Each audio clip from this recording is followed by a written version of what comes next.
The air is dead. It carries no scent of pine or rain, only the wet, mineral breath of the deep earth and the greasy smoke of the pine resin torch. Bioa holds the flame high, its light a frantic, dancing thing that throws his shadow, vast and monstrous, against the limestone walls. The passage is tight, forcing his broad shoulders to scrape the rock. Behind him, for others of the Skyfire clan move with the silence of ghosts, their bare feet finding purchase on stone stunk with eternal damp. Illuminated in strobing flashes of orange are masks of grim focus. These are Homo neanderthalensis, built for the calm, the hunt, yet here, in the gut of the world, they are intruders. They seek a treasure more valuable than meat or fur, the vein of black chert, the stone that bleeds fire. Their current tools, naped from mesoflint, shatter against the armored hides of the walking mountains. Their spears splinter, their axes dull. Without the chert, they are a dying people in a world of dinosaurs. A hand signal from the front, Tegan. The scout flattens himself against the wall, his head cocked. He points a thick finger into the oppressive darkness ahead, a sound faint and rhythmic. Scrape. The sound of stone on stone. It is not the work of any beast. It is the sound of the stoned fangs. Bioa meets Tegan's gaze in the flickering light, a silent understanding passing between them. This is the moment their desperate gamble on these survival skills would be tested, quarrying their prize.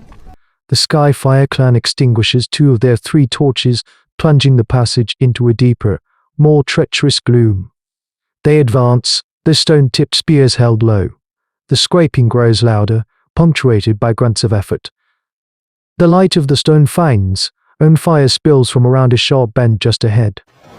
This is how warfare among early humans is waged, not on open plains, but in suffocating corridors where a single misstep means a spear in the throat. Bioa is the first one around the bend. He sees it all in a single, heart-stopping instant. A small cavern, the ceiling glittering with moisture. 3 stone fangs, their backs to the passage, are working the dark vein of chert with arbor peaks. A 4th stands guard, his face a caricature of shock as he sees Bioa. The guard's mouth opens to shout a warning, but the sound is swallowed by Tegan's spear. It takes him in the chest with a wet thud, a brutally efficient piece of work with one of their few remaining reliable ancient tools. The cavern explodes into chaos. The miners turn, grabbing for their weapons, but the Skyfire party is on them, a wave of desperate fury. It is a thing of close, ugly violence. A stone knife cleaves a skull. A flint knife opens a throat. The fight is not a butchering, over in seconds. For a moment, there is only the sound of panting and the drip of blood onto the cave floor. But the scent of blood travels fast in this stagnant air. From a deeper, unlit passage, a new sound echoes. A high-pitched, chittering call, like a bird of prey the size of a man. It is a sound that freezes the blood, a relic of a time before humans. It is answered by another, and then another. The sound is not just a call, it is a closing net. A head poked from the darkness. It is reptilian, narrow with eyes that catch the torchlight like chips of malevolent obsidian. Then the body follows, sleek, feathered engine of death, its killing claw held aloft like a sacrificial knife. A Utahraptor, then another, and a third. The stone-fanged bodies are forgotten. The precious chert is forgotten. The 2 clans, locked in a war for the future of their prehistoric life, have just become the same thing, meat. The cavern becomes a trap. The scent of fresh blood is an invitation, and the true lords of this underground kingdom have accepted. Bioa shoves one of his clan mates back, hissing, "Move." There is no thought of fighting, not against these things. A single Utahraptor is a nightmare of teeth and sickle claws. A pack is a force of nature, a living extinction event. They scramble back into the tight passage, their brief, bloody victory over the stone fangs now a bitter irony. The raptors pour into the small cavern behind them, their movements fluid and terrifyingly silent. They do not roar. They chirp and click, a cold, intelligent language that speaks of coordinated death. A Skyfire hunter, a young man named Ren, stumbles on a loose rock. He falls with a choked cry, The pack is on him in an instant. There is no struggle. There is only a single, abruptly silenced scream. The torchlight catches a glimpse of the scene, a flurry of feathered bodies, the start of a grim taphonomy as flesh is stripped from bone with surgical precision. The sight fuels the terror of the survivors, lending them a speed born of pure panic. They find a small cleft in the wall, a space barely large enough for the four of them to squeeze into.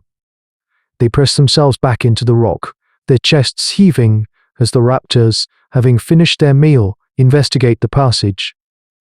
The lead animal's head appears, silhouetted against their own torchlight. It sniffs the air, its obsidian iron blinking. This is a creature from a different, older timeline, an apex predator whose lineage defines the very concept of prehistoric life. Knowing it is useless. But then Kale, the shaman, puts a hand on his arm. Kale is old, his face a roadmap of scars and wrinkles. But his eyes are alive with a terrifying clarity.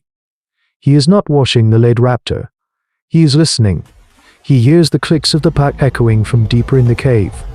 He hears the way the lead animal's call changes as it echoes back down the passage they just fled. In the middle of this horror, a spark of profound insight flashes in his mind, the kind of leap in understanding that defines human evolution. The cave is not just a tomb, it is a vessel for sound. The raptors hunt with their ears as much as their eyes. Kel grabs Boar's shoulder, his grip surprisingly strong. He points not back towards the entrance, but deeper into the suffocating dark. His other hand makes a fist, then opens it wide, the sign for many. Then he points at his own chest, then at the raptors and finally, again, into the darkness. He mimics the chirping call of the raptors. The meaning is insane but clear. He does not want to flee to the surface. He wants to lead the raptors to the main stone fang camp. It is a plan of unimaginable cruelty, a choice that will forever change them. They will use the dinosaurs as a weapon, unleashing this unstoppable force on their own kind. It's a strategy born from the darkest corner of the human mind, a grim necessity for survival in a world that offers no quarter. Bioa stares at the old man, his face a mask of revulsion and dawning comprehension. He sees the bodies of his clown, starved and broken by their failing tools. He sees Ren's final, silent scream. He gives a single sharp nod. The hard choice is made. Tigan, the fastest, understands his role without a word. He takes a torch and a deep breath. Kel begins to pound the butt of his spear against the cave wall, a deep, resonant boom. The others join in, creating a disorienting, rhythmic thunder.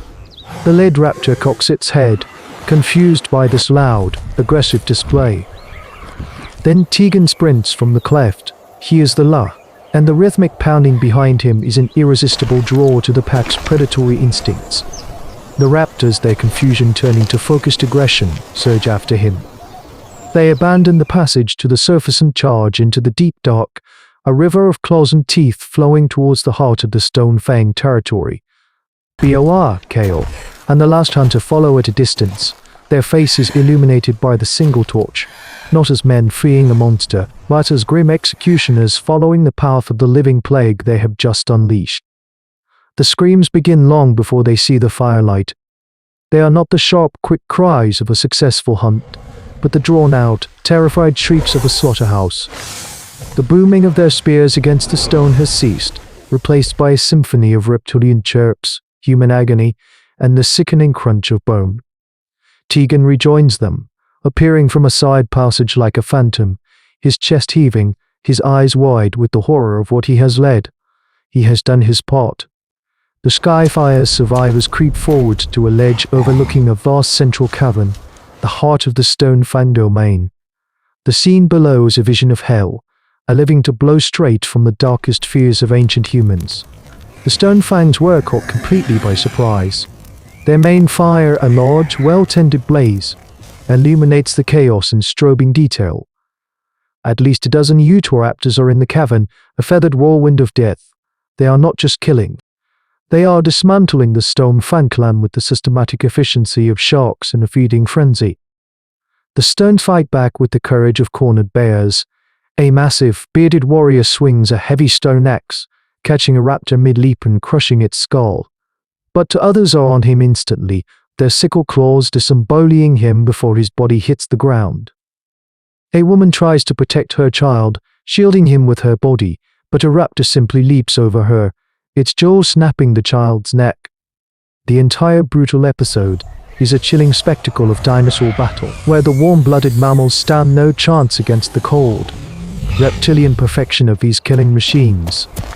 BR watches his knuckles white on the shaft of his spear. This is a war crime committed by proxy. This is a level of tactical savagery that feels both monstrous and necessary. He sees the future of his people being written in the blood of his enemies, a future purchased with this act of profound, calculated cruelty. This is hominid history being forged not with fire, but with the teeth of monsters. As the last screams fade into wet, guttural sounds, the raptors begin to feed, their ferocious energy turning to focused gluttony. Kale knows this is their only chance. He gives the signal. The four of them descend from the ledge, moving with practiced silence along the cavern's edge. They are ghosts in their own nightmare.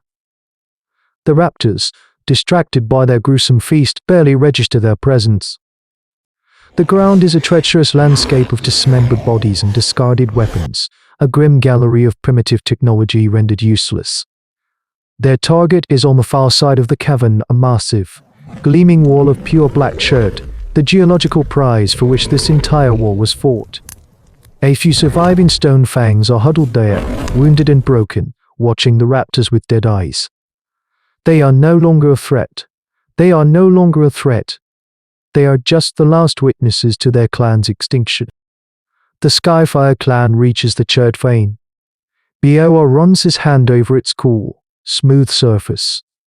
It feels like solidified darkness.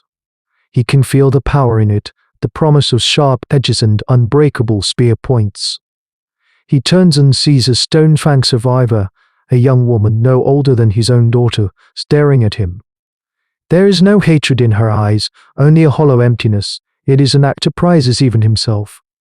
Bio offers her a piece of dried meat from his pouch.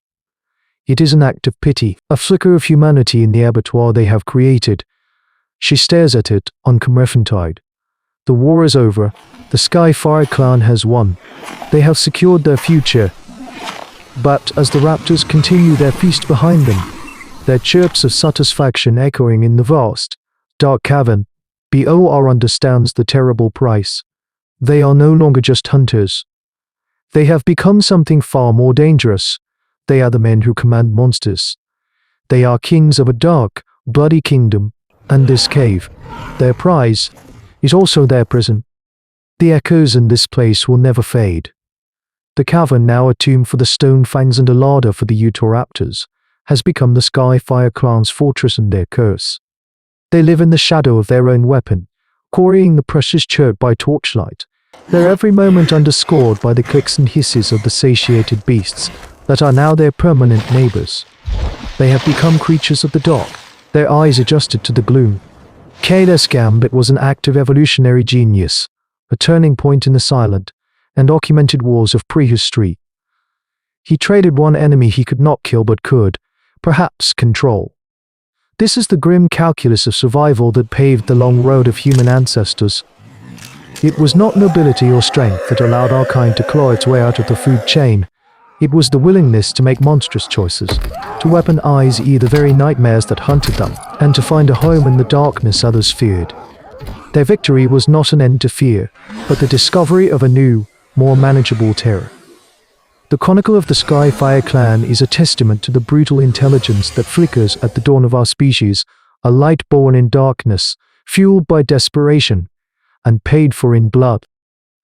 The hunt in the dark is over, but a new sound is drifting down from the world above, the slow, heavy footstep of a thing that makes the very stone rumble.